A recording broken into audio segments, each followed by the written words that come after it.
بسم اللہ الرحمن الرحیم۔ رسول اللہ صلی اللہ علیہ وسلم نے فرمایا، صحیح البخاری حدیث نمبر 274، جس نے جنابت میں وضو کیا پھر اپنے تمام بدن کو دھویا لیکن وضو کے اعضاء کو دوبارہ نہیں دھویا۔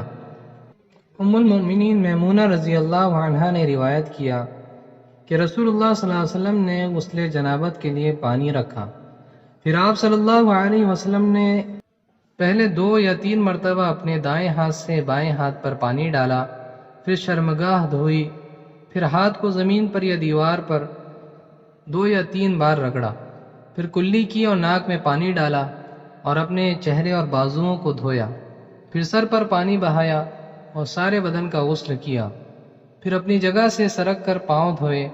میمونہ رضی اللہ عنہا نے فرمایا کہ میں ایک کپڑا لائی تو آپ صلی اللہ علیہ وسلم نے اسے نہیں لیا اور ہاتھوں ہی سے پانی جھاڑنے لگے۔